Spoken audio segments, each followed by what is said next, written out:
the Jack Benny Program, presented by Lucky Strike. Ep657, American. Lucky Strike. First again with Tobacco Man. First again with Tobacco Man. More independent tobacco experts smoke Lucky Strike regularly than the next two leading brands combined. There you have the findings of a recent impartial survey which reveals the personal smoking preference of tobacco men, auctioneers, buyers, and warehousemen. Yes, the survey shows Lucky Strike. First again with Tobacco Man. First again with Tobacco Men. First again with the men who can see the makers of Lucky Strike consistently select and buy that fine, that light, that naturally mild tobacco. So light up a Lucky. Puff by puff, you'll see. LSMFT. LSMFT. Lucky Strike means fine tobacco, and in a cigarette, it's the tobacco that counts. So for your own real, deep-down smoking enjoyment, smoke the smoke tobacco experts smoke. Lucky Strike. First again with Tobacco Man.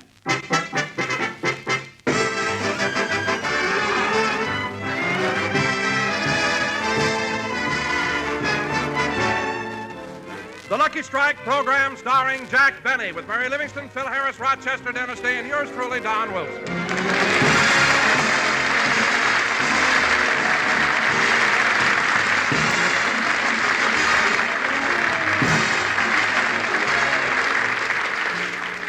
Ladies and gentlemen, last week the star of our show felt that he needed a vacation, so he took the week off and went to New York. But tonight, I'm happy to announce that the prodigal son has returned. And here he is, Jack Benny.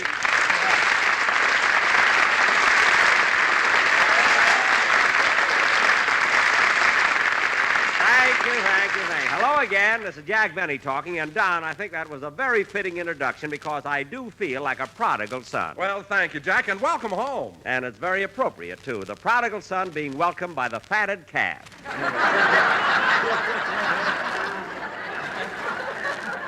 But, Don, it's good to be back, really. Well, did you have a good time in New York, Jack? Wonderful. I saw almost everybody I knew. Irving Berlin, B. Lilly, Ed Sullivan, Fred Allen, Jack Eigen. Oh, so you saw Fred Allen, huh? Yeah. Well, how'd you find Fred? I just pushed aside those bags, and there he was.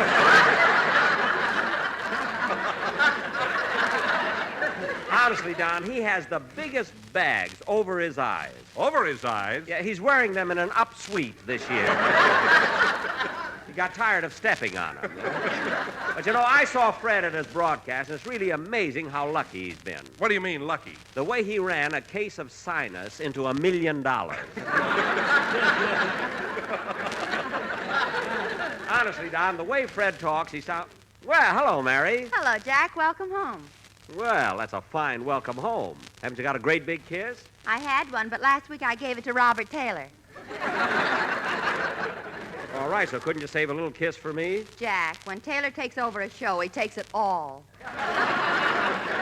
Well, I will say one thing. He did a wonderful job. And so did you, Mary. You were great last week. I was in New York, and I heard it. The kiss? No, the show. Anyway, I had a wonderful vacation in New York. This year they're having one of the most successful theatrical seasons they've ever had. They charge a lot of money, for their tickets, but it's worth it.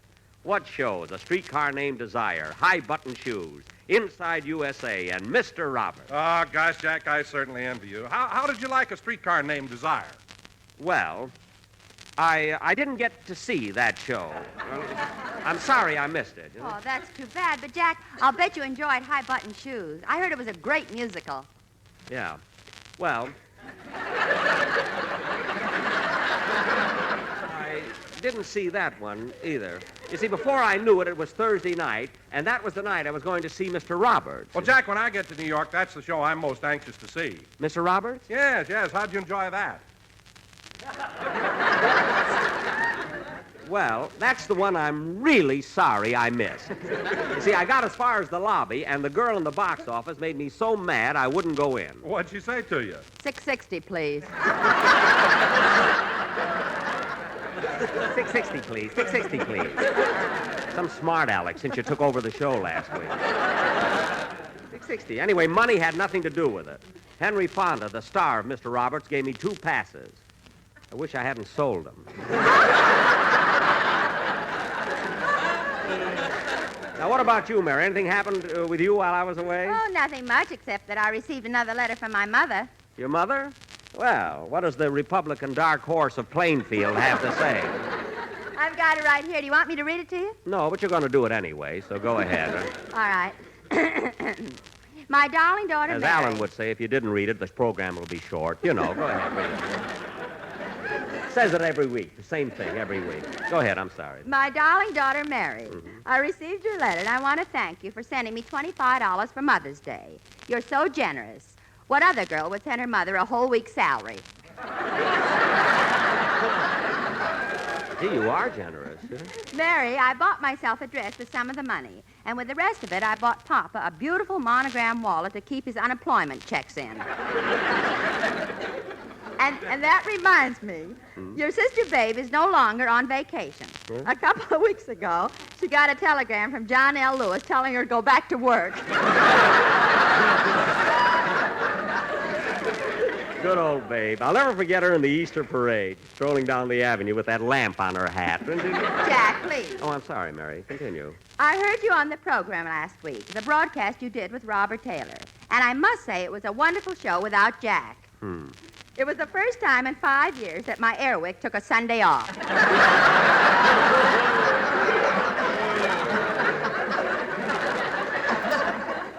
No other news, so we'll close now. Your loving mother, Nature Girl Livingston.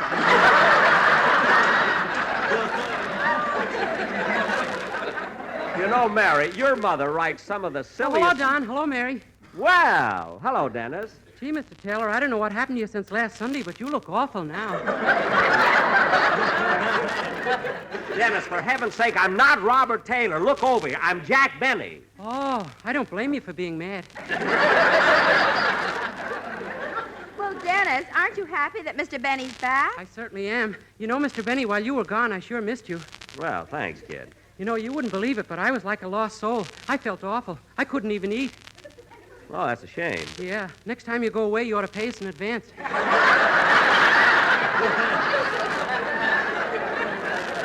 Dennis, you've got a lot of nerve suggesting anything like that. After all, Mary was on last week's program, too. She didn't mention anything about being paid. Oh, she doesn't care about money. She got kissed by Robert Taylor. What? He wouldn't even put his arm around me.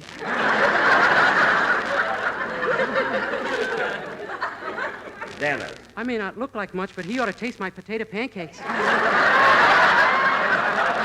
Dennis, stop being so silly, will you? And get ready for your song. Okay. Mary, before I forget, will you wait and drive me home after the broadcast? Where's your car? Well, I'm thinking of getting a new one, so I sent Rochester out to see if he can get a good trade-in, you see. I hope that he can. Hiya, Livy. Hello, kid. Well, look who's back, little boy Blue Eyes. Hiya, Jackson. Hello, Phil. How's Encino's answer to it pays to be ignorant?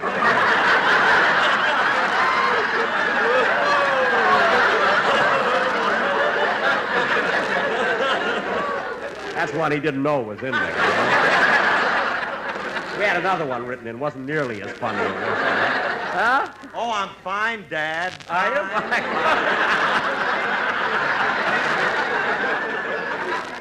Glad you're back, Dad. Yeah? What'd you think of the program we did last week without you? I thought it was an excellent show. I thought Robert Taylor did a wonderful job. Who did a wonderful job? Robert Taylor. You don't by any chance mean Spangler Arlington Brew. Yes, what about it? Spangler Arlington Brew. Oh, Spangy. What a name, Brew. Before I met him, I didn't know whether I was supposed to shake his hand or blow the foam off it. Phil. Anyway, what'd you have to get him for when you got me? Me, the one and only inimitable Harris. Phil, you're not inimitable. It's just that nobody wants to be like you. And I'm surprised you pronounced it right. Now, look at Dennis. Wait a minute. What? I don't care what you say. I'd much rather be like me than Spangler Arlington Brew. Oh, for heaven's sake, Phil, what do you got against Robert Taylor? Burns me up. He's married to a beautiful actress. He's a good-looking guy. He's got nice wavy hair and a great personality. So what, Phil? You're married to a beautiful actress. You're a good-looking guy. You've got nice wavy hair. And you've got a great personality, too. I know.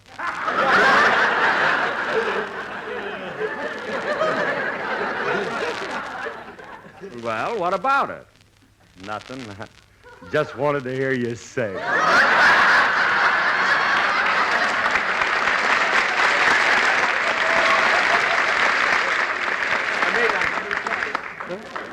right, Phil, I said it. Now, Dennis, let's have...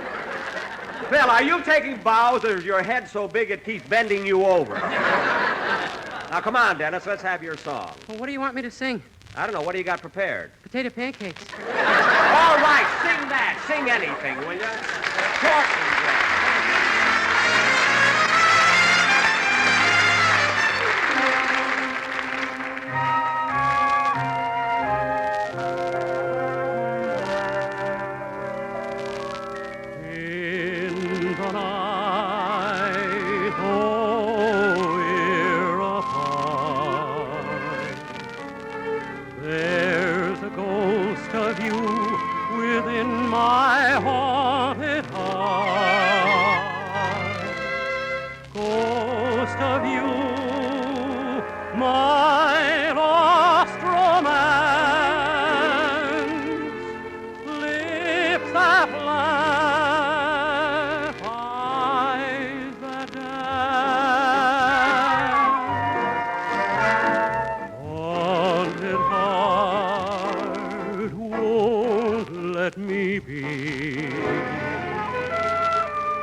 Dust, it's you who must belong to me and thrill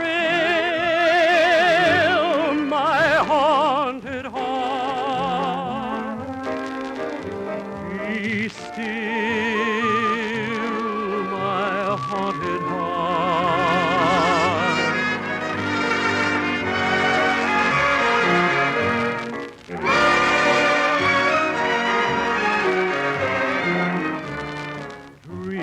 Repeat a sweet but lonely song to me. Dreams are dust, it's you who must belong to me and thrill my haunted heart. Be still, my haunted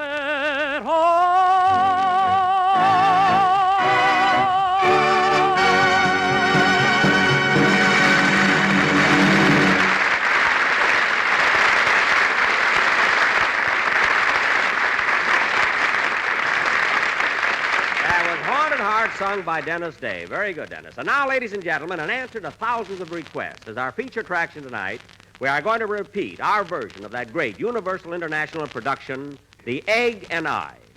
Jack, how come we aren't doing a new play tonight? Because in order to do a new play, it has to be written. And my writers lost their typewriter at the opening of Hollywood Park. Now, in this sketch, I will... All right, so they lost their typewriter at the races. Couldn't they dictate the script to their secretary? They lost her, too. She looked so forlorn as they pushed her through the $5 window. Now, in this sketch, I will play the part of... Oh, darn it. Hello? Hello, Mr. Billy. This is Rochester. Oh, hello, Rochester. Have you done anything about trading my car in? Yeah, I was busy all morning. First, I took it to Madman Muntz. He looked the car over very carefully, but he didn't offer much. Well, how much did he appraise it for? Boss, when a car gets that old, they don't appraise it, they weigh it.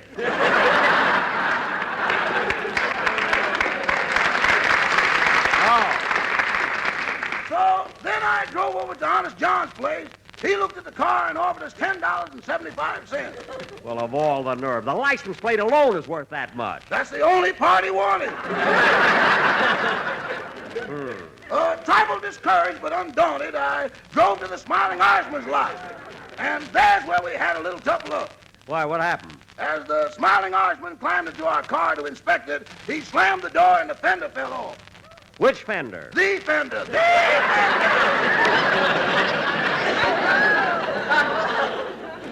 Oh, my goodness. Then what did you do? I decided to go home. Uh-huh. And while I was driving down Wilshire Boulevard, something went wrong with the steering wheel and the car ran right into the La Brea tar pits.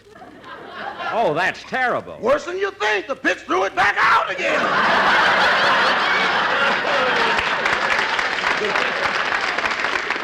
Gee, Rochester, I expect you to sell the car today. You can try it again tomorrow. Yes, sir. Goodbye. Goodbye. Now, come on, kids. Let's get on. Let's get on with our play. And now, ladies and gentlemen, we will proceed with our version of The Egg and I.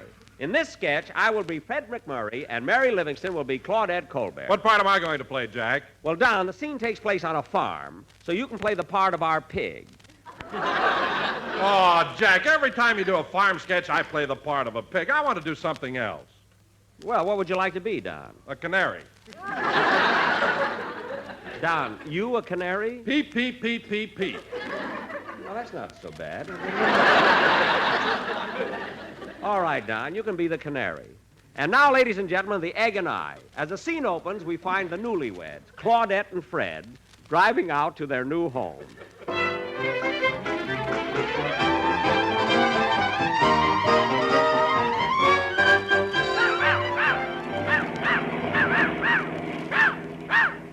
Gee, Claudette, I hope you like the new farmhouse I bought. Oh, I will, Mr. McMurray. You can call me Mac. You know, honey, I can't believe we're really married at last. Yeah. It was such a wonderful wedding ceremony. But you were so nervous. I was not nervous. You were, too. You put the ring on your own finger, kissed the best man, and gave the preacher a potato pancake. Well, a friend of mine makes them. But, darling, wasn't it exciting as we drove away from the church with those old shoes tied in back of the car? Yeah. I wonder what made them bounce like that. My mother was still in them. Oh, yes, I cut her loose when we went through Anaheim. They can always use another smudge pot there. Oh, look, there's our farmhouse.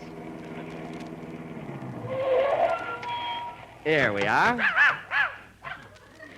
Look, darling, there's our new home. Gee, it sure looks run down. Yeah, but we'll fix it up. There's the real estate man. Oh, Mister. How do you do? How do you do? I just bought this house. You're the man from the real estate office, aren't you? Yes, Nelson's the name. I'm here to show you around. Gee, what a peculiar style of architecture this house has. It's not French Normandy. Is it early American? No, crummy colonial. Let's go inside. Come on, honey. All right. I'm talking to my wife. Oh. Just follow me, folks, and I'll show you through the house. This is the living room. This is the dining room. And this is the bedroom. Gee. Mr. Nelson, does the bathroom have a tile floor? Shall we go out and see?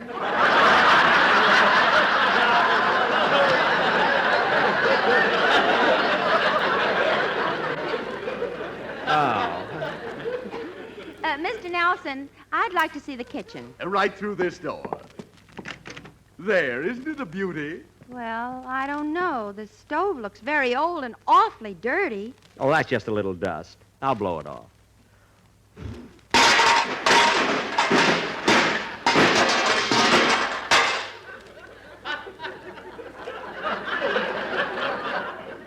Mister, have you tried Sen-Sen?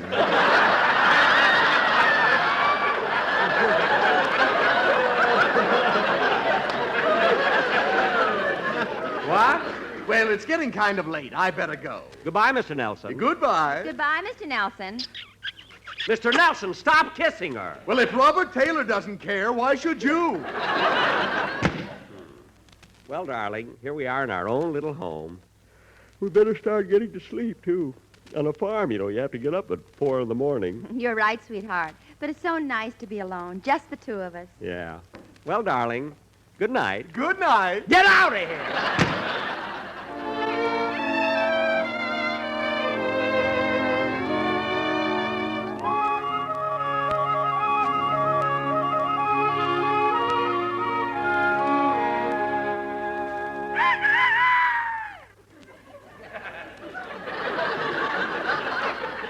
Darling. Darling, you're snoring. No, that's the rooster. It's morning. Oh. Well, you hurry and get breakfast ready. I'll go out and milk the cows. It's a good thing I slept in my clothes. My, it's pitch dark this early in the morning.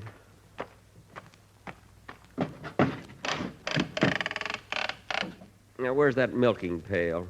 Ah, here it is. Easy, bossy, easy.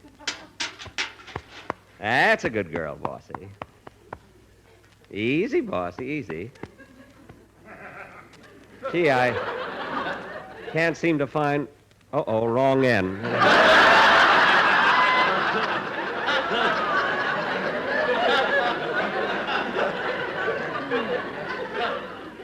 Now, easy, bossy, easy. Now, hold still, Mel, while I fix the pail and spoon.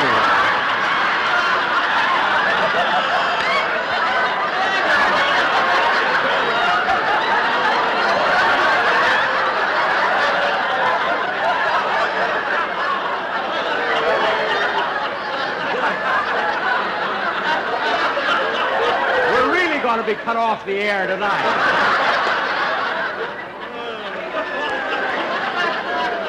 There, bossy, there. That's a good girl. Hold still while I fix the pail and stool. There. Oh, la, la, la, la. Oh, la, la, la, la. Oh, la, la, la, la. Oh, la, la, la, la. Better change. Oh, Fred, are you through milking? I'm not, but I think the cow is. Hey, what are you holding? Oh, look, I just found it. It's a black kitten with a white stripe down its back. Well, shucks, if that isn't the cutest little... Kitty, have you tried Sen-Sen? Now, Claudette, don't stand around. We got to feed the animal. Okay. Beep, beep, beep, beep, beep, Oh, look, Fred. Isn't it cute the way our canary follows us around? Yeah, now, shoo, canary, shoo. We got to feed the chickens. Here, chick, chick, chick, chick, chick. Here, chick, chick, chick. Come on, chick, chick. Here's some corn for you. Oh, Fred, look at the hen sitting on the nest. Where? Oh, yes.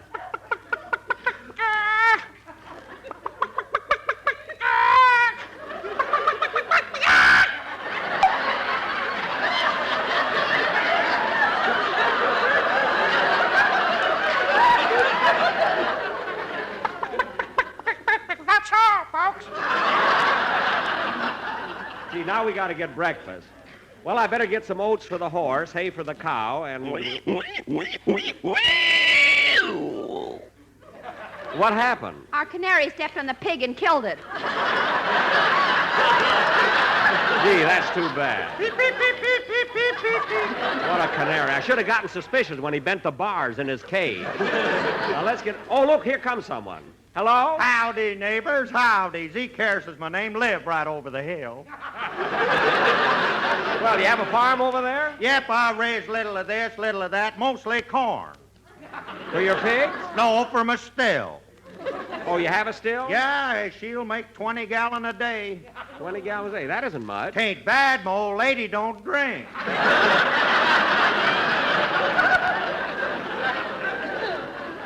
We just moved in here, Zeke. How long you been living around this section? Well, little lady, let me see. Now, I moved here in 1918. It's 1948. That's 16 years. Wait a minute, Zeke.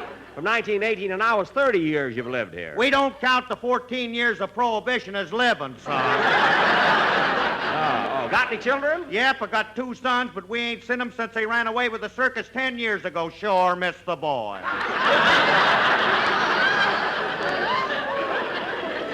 Well, it's a shame both of them left. Maybe one of them will come back. Ain't likely. They're Siamese twins. Oh, Siamese twins. Yeah, they're pretty attached to each other.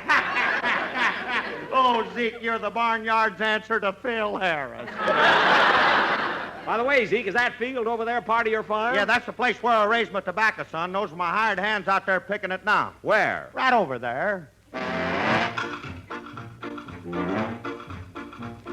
Reuben, Reuben, we've been thinking what a sad world this would be if we had no Betty Grable or no LSMFT.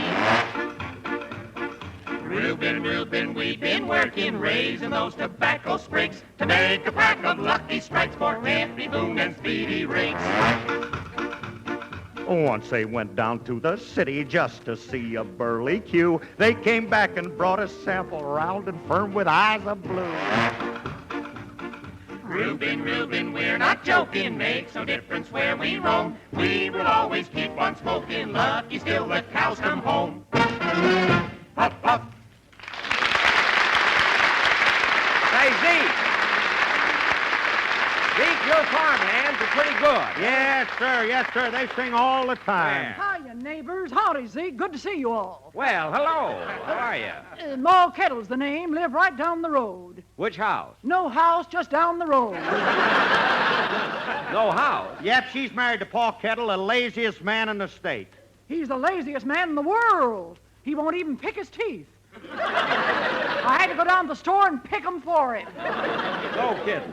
Well, what do you know? Here comes Paul Kettle, the lazy critter now. Name is Dennis, but folks call him Paul. Hiya, Paul. Hiya, Zeke. Hiya, folks. Ma, put your arms around me and squeeze me. I feel like exhaling.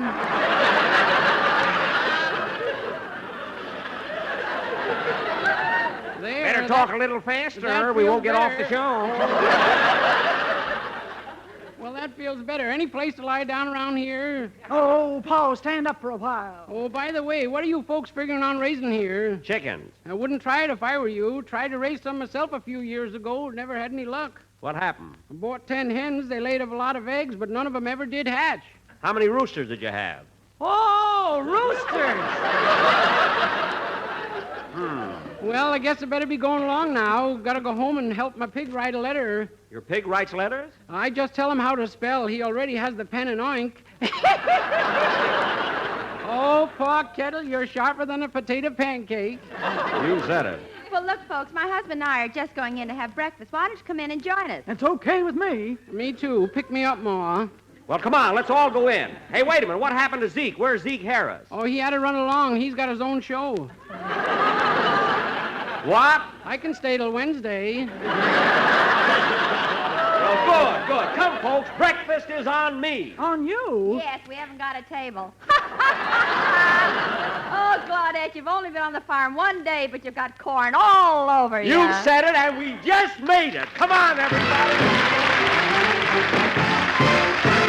Jack will be back in just a minute, but first...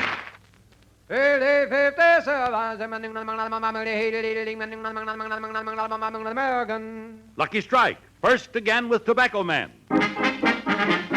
First again with Tobacco Man. As a recent impartial survey reveals, more independent tobacco experts smoke Lucky Strike regularly than the next two leading brands combined. More than the next two leading brands combined. Lucky Strike. First again with Tobacco Man. That's what the survey shows. Now listen to what Mr. Garland Fletcher Tilley, 25 years of tobacco buyer, recently said. At auction after auction, I've seen fine, ripe, mild tobacco bought by the makers of Lucky Strike. Tobacco you can't beat for smoking quality. I've smoked Lucky 17 years. So light up a Lucky, and puff by puff, you'll see. LSMFT. LSMFT. Lucky Strike means fine tobacco, so round, so firm, so fully packed, so free and easy on the draw. So smoke the smoke tobacco experts smoke. Lucky Strike. First again with Tobacco Man.